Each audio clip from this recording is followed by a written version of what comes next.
So good morning, everyone, and thank you for joining our daily Shiur here at Chabad of Rechavia. Thank you again to Raya and Mordechai Meltz, who are helping us making this possible, to broadcast it to you and to make sure that every day at 9:30 we are able to pass our Shiur, give our Shiur online. Today we are going to be discussing the topic of bar mitzvah and mitzvahs in general. What is the meaning of a bar mitzvah? What is the meaning of the mitzvahs also? What do they mean?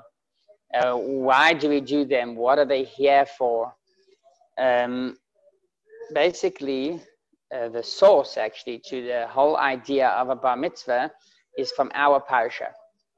It doesn't say it in the entire Torah. It doesn't talk about a situation where a person actually becomes bar mitzvah and therefore he's obligated to do the mitzvahs. There's no chiyuv meforash, as we say. There's no official obligation from the age of 13, but there is a hint, and this hint is in our parsha. Our parsha talks about a very interesting story, and I'll try to keep to the written word as much as possible. We learn about Dinah. Yaakov had 12 sons and one daughter. Dinah was this daughter, and there was a very interesting coincidence that happened with her and the son of Shechem. The son of Shechem, they lived in Eretz Yisrael. They had probably a whole city, a whole tribe there.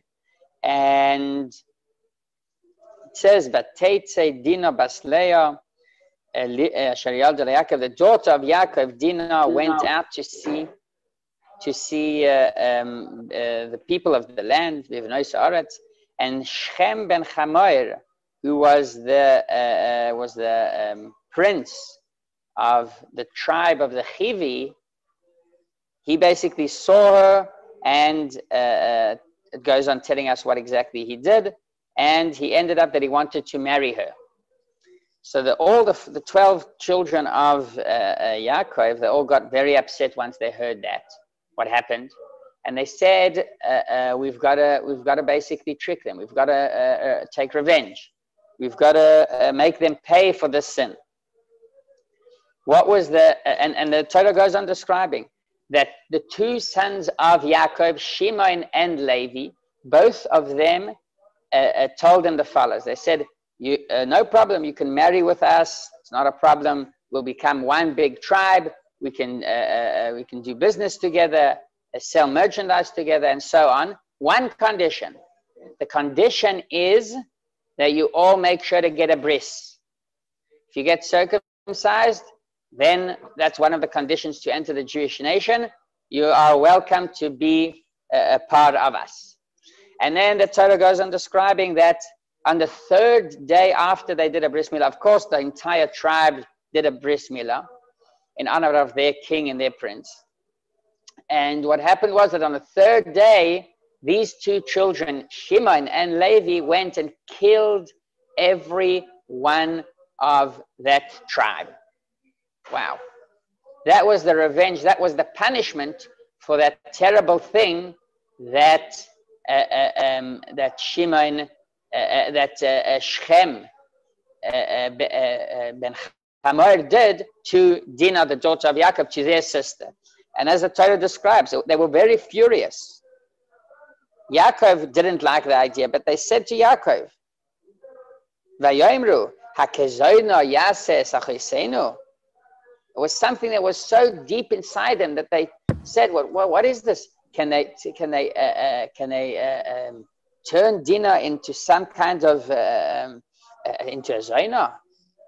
So that's basically what happened with the story with Yaakov, his two sons, and with Dinah, and with that whole tribe, and they killed them all. They killed them all. And they took all the bakar as tzainam, as bakaram, as chamereim, as kalashe lakhu. So Yaakov wasn't happy with that. Shimon and Levi did that. And do you know what this story teaches us today? This entire story teaches us today about a bar mitzvah. It says, the Medrash tells us that Shimon and Levi turned 13 at that day. At that day when they did this, they turned 13. And the Torah calls them, listen to the words of the Torah here. The Torah says,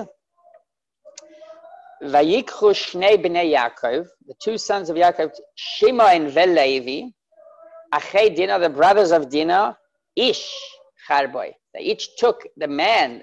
Torah describes them as an Ish, as a man. So if we know that they were 13 years old at that day, and the Torah describes them as a man, that means that they were bar mitzvah once they, on that very day, on the age of 13, when the Torah describes them as men. Because we know, once you become a man, you are obligated, basically, when you mature enough, and when you have enough of understanding, you are obligated to do the entire mitzvahs. Now, when is that date? The date could be 12, could be 11, maybe 10, maybe 15, maybe 18. So in the Medrash, we know that the Medrash tells us that these two sons of Yaakov were 13. And from there, we know that a bar mitzvah is at the age of 13. But now, probably everyone, it sounds, to all of us, it sounds a bit weird. It sounds a drop weird because a bar mitzvah is such a special date. It's a special date not only because of the presents that we get and because of the whole celebration, but the presents are given to us and the whole celebration is made for a specific purpose. Because we know that the Yetzer HaTov, the full neshama of a person, enters the guf, it enters the body, and it's the person becomes a man, he becomes a ish, because that his neshama is now complete. His neshama is now on a high level, on a level that includes the highest connections to Hashem, and that's why we are obligated doing the mitzvah. And that's why we have, by the way, it says that on a bar mitzvah, a person has a special power since he becomes bar mitzvah. He has a special power because of his neshama. So this is such a positive, such a pure, such a holy time and such a holy day that we celebrate. How can we learn that from such a bad coincidence, from such a terrible story about Shimon and Levi, the two sons of Yaakov, going and murdering, killing the entire city of Shechem? The entire city was wiped out. So it's true that they actually were chayav misa. The truth is that the Medrash tells us that the entire city was obligated. They did various chatoim, sins, that made them mechuyav to be killed. They deserved this punishment of death, and that's why, because they were obligated, they deserved this punishment of death. That's the reason why Shimon and Levi did go and do that. They didn't do it just out of stam because they wanted to, but they actually were obligated. They were mechuyav misa, so they deserved to die. And the Medrash tells us two reasons. A is because they did not judge their prince. Their prince did that maaseh with Dinah, and they needed to judge him. And when you don't judge him, then you deserve mita, you deserve death. And then there's another reason, and that's because the second reason is because they had various other chatoim that they did. They had various chatoim, maybe it could be avodah zarah or gilu arayos or shfichus damim, other avonos. So basically this is what happened, but we still want to understand what exactly happened there between Yaakov and his sons and the children and the people of Shechem. So in order to understand that again, let's talk generally about a mitzvah. What does a mitzvah mean? What is a mitzvah basically? So it's very interesting because we know that there were the time, the chronological time where the mitzvahs basically were given to us. They were divided into 3 times, or we can divide them into 2. Let's divide them into 2 timelines in the history of the world.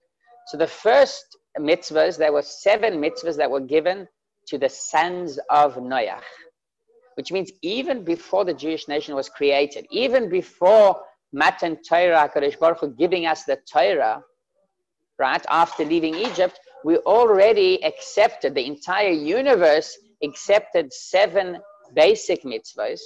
And I'll give you an example of them. One mitzvah is not to murder. Another mitzvah is not to kill. Another mitzvah is not to eat a live animal. If you want to eat an animal, okay, it's your choice, you could, but you've got to make sure to do it in the most humane way possible without any pain for the animal. That's why you've got to kill it first. All of these mitzvahs have one common thing in them. And the common part to these mitzvahs is that they are all human-based mitzvahs. They aren't mitzvahs that are above our logic. They aren't mitzvahs that we have a struggle understanding. If you tell any person outside, you can go to someone in Switzerland, you can go to someone in America, you can go to someone in Russia, you could go to someone in Africa, and you would tell them these mitzvahs, they would tell, yes, you're 100% right. Not stealing, something logical, of course. Not murdering. If people here would murder each other without any problem, we won't have a world. So what is the purpose in these 7 mitzvahs? The purpose in these 7 mitzvahs is just to maintain a living world. We are not coming to add anything. Let's go back. Let's go before Noach. Hashem creates the world. Hashem creates the world to be could actually live there. And that was a problem. If you remember, Parshas Noach, right after Bereshis, we hear about this Mabul, this terrible flood that wipes out the entire universe. And why? What is the reason to that? So the Torah says people did not get on with each other. This person was stealing from him. This person was stealing from that guy. These aren't terrible sins. Okay, things like that can happen. Why did Hashem give such a punishment? Because Hashem said if people can't maintain the world, even if it's just stealing, and there's also a bit of murder and a bit of Gilui Arayot, if you can't maintain the world in a proper way, in a way that actually people can walk out in the street and people aren't scared that someone's going to kill them, or if you work for something and you earn something, no one's going to go steal that. All of these mitzvot are here in order to keep the world and maintain the world. But once the world is crooked from inside it, so this is not a punishment. The Mabul, the flood, was not a punishment to the people. It was a result from their own actions. If you can't maintain the world in a normal way, then we can't have a world. That was the first batch of the mitzvahs that we received. The 7 mitzvahs, and remember the purpose was in order to make sure we have a normal world around us. Okay. Now we can understand a bit more about what happened with the sons of Yaakov and with Dinah. But just before that, let's go to the other part of the mitzvahs that we received.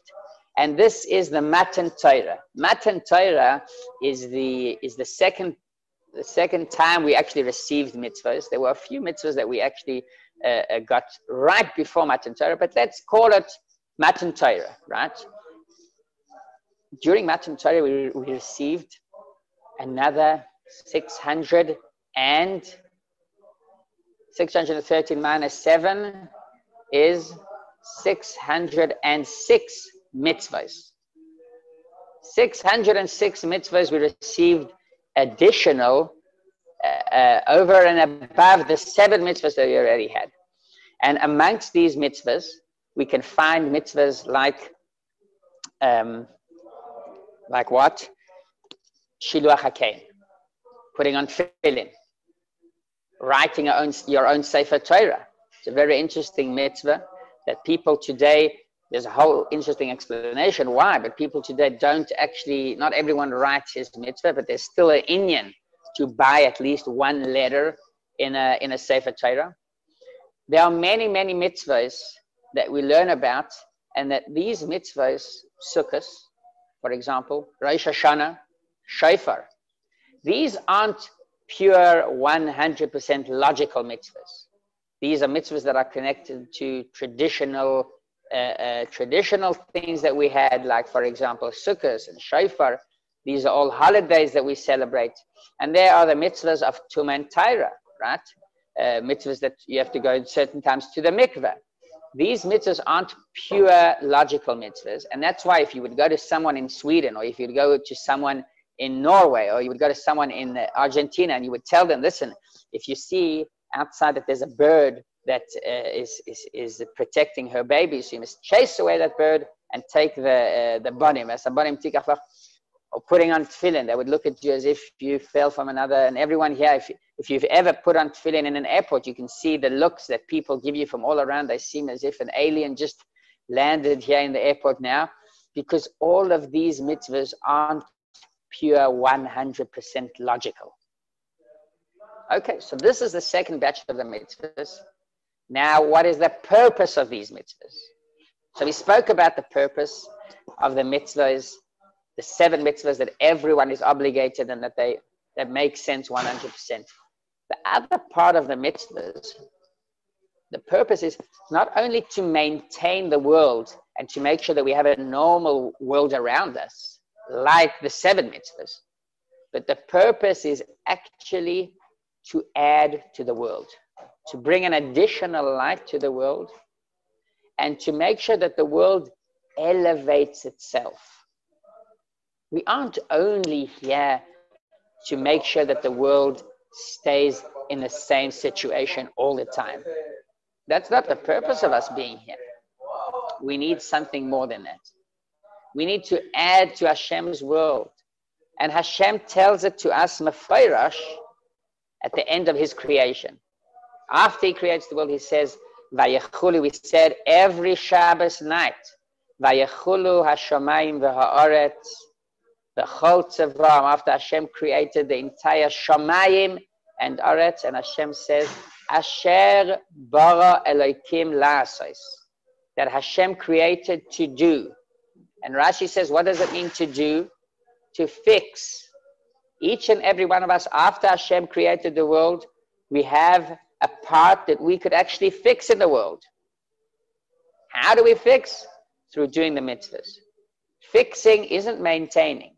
Maintaining is the first part that we've got to make sure that if we do not maintain the world, there is no reason to keep the world going.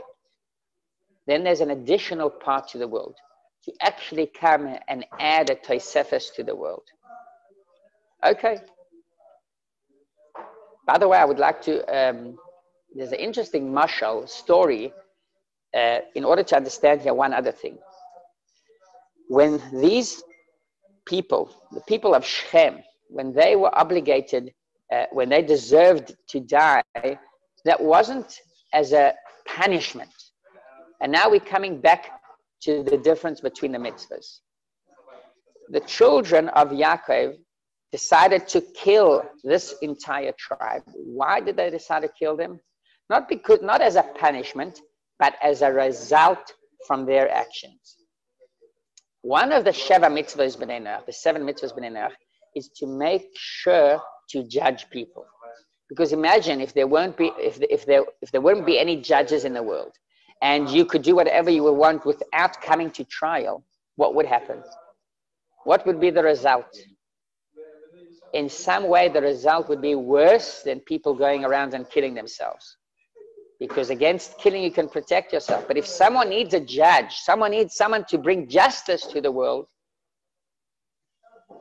and you do not do that, there is no chance for the world to actually continue on existing the way that Hashem wants it without adding additional light. We're not talking about adding additional light.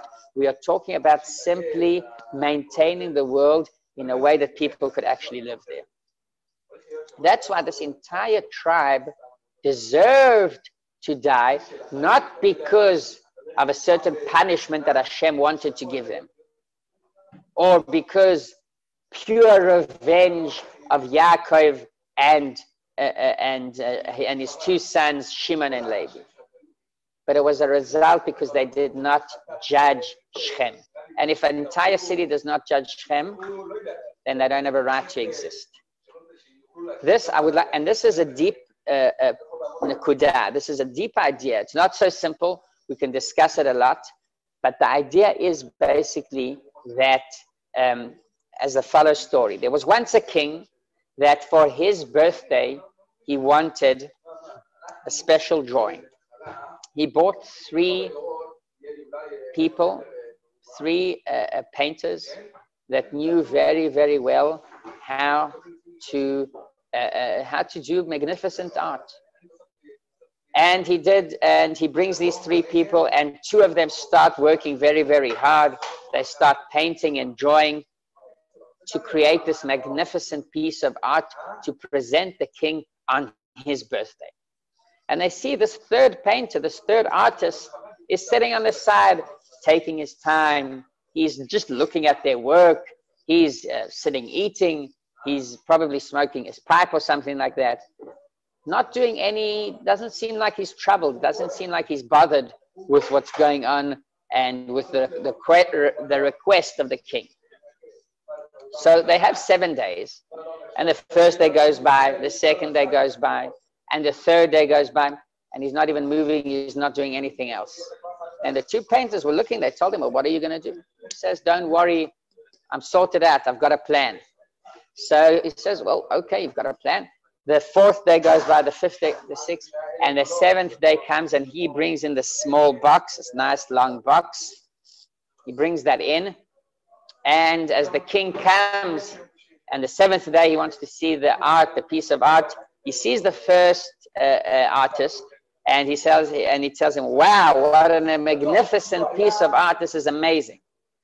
He sees the 2nd artist, and the 2nd artist shows him his drawing, his painting, whatever it was, and the king is also inspired, and he says, wow, what a piece of art, this is amazing.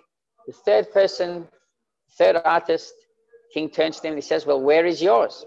So this 3rd artist opens the box, takes out this magnificent, this very nice mirror, and he places it in front of both pictures, both drawings or paintings of these 2 artists. And he says, here, king, you've got this perfect, I've got 2 pieces of art for you. Also this person and also that person. So the king didn't reply immediately, which was interesting. And he started giving out the rewards. He gives the first artist, he gives him a very nice diamond that was worth probably $1 million, a big, pure diamond as a reward for his amazing work. The 2nd artist also gets a pure diamond that was worth also $1 million, and they're all both very happy. The 3rd artist, the king turns to him and gives him a nice small mirror, and he tells him, well, here's for you, you can reflect on both diamonds and then you sort it out. So this story is here to show us that a lot of our mitzvahs that we do and a lot of our things that we do in life and the things that we receive are a result of our actions. And what happened with this tribe of what's it called, of the Chivi tribe, the people of Shechem, what basically happened to them was a result of their own actions. It wasn't a punishment, it was a result. Of course, it's not something that happens every day. And as the Torah describes that the 2 sons of Yaakov, Shimon and Levi, they were on a higher level. They were on a level of kina.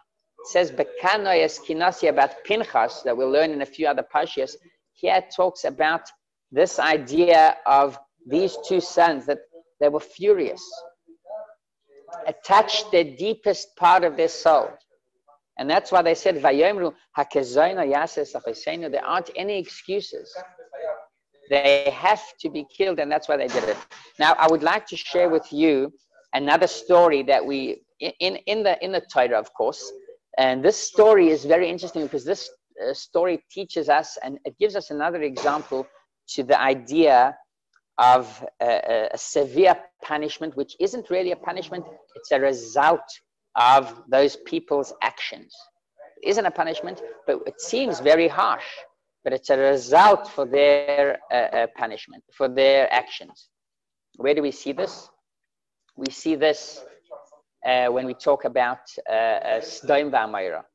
We've all heard of this crazy place called Sodom, and in the times of Avraham, Avraham basically tried to save the place, and he tried to melamed zchus on the people there, but unfortunately he couldn't.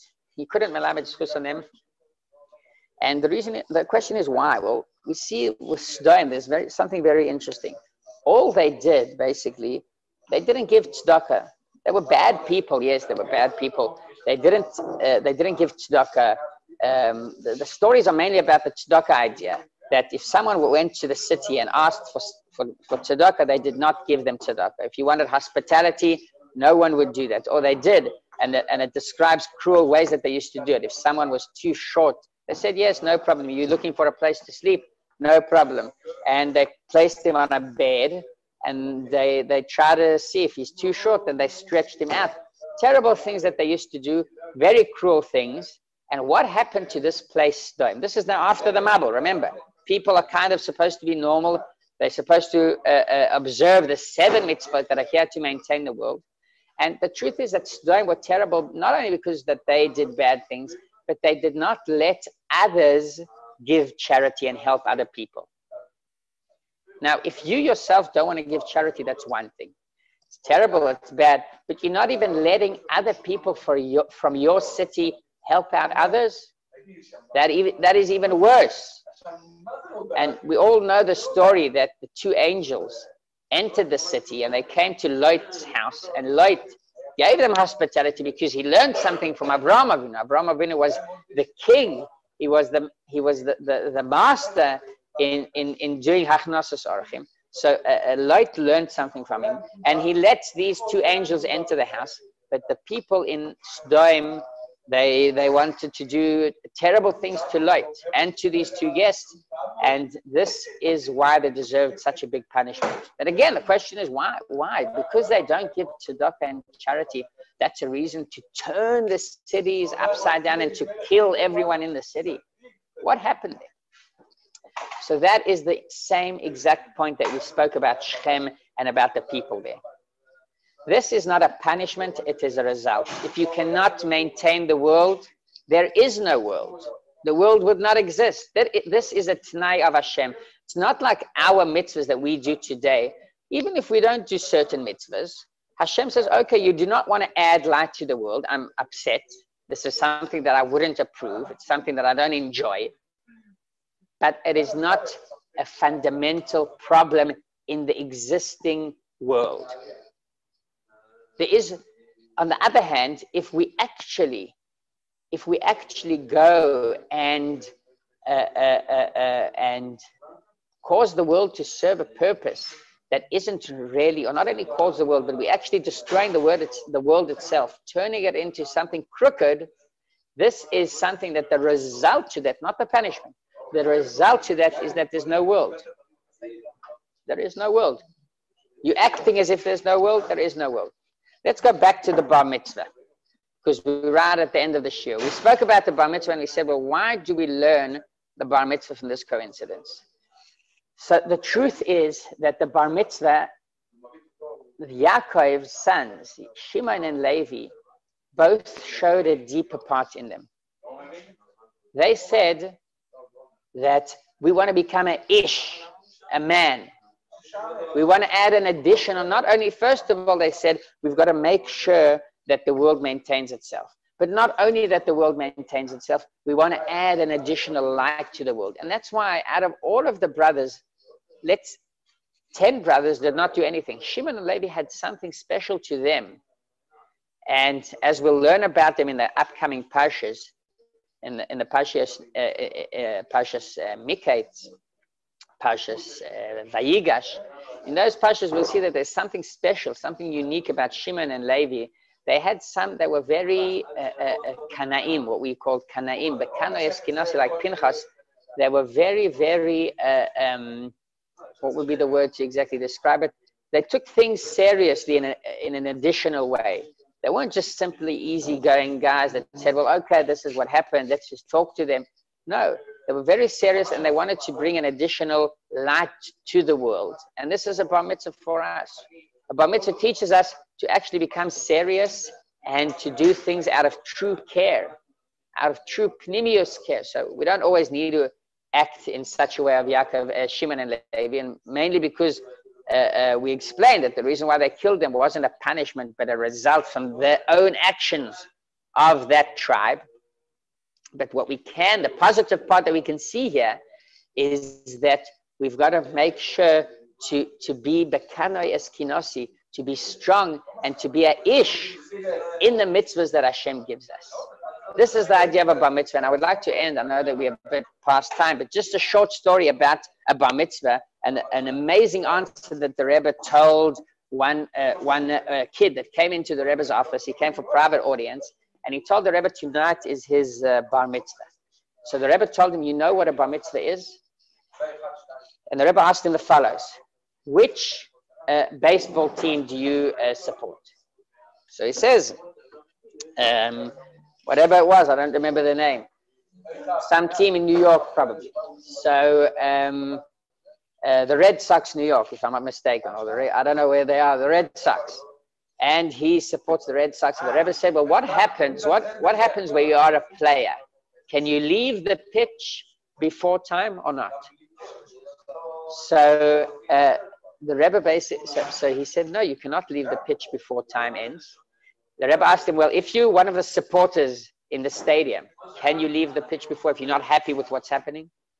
So he said, yes. Well, if you're not happy, if the score is bad, then you leave the pitch. The Rebbe said the bar mitzvah is when you stop becoming a supporter and you start becoming a player.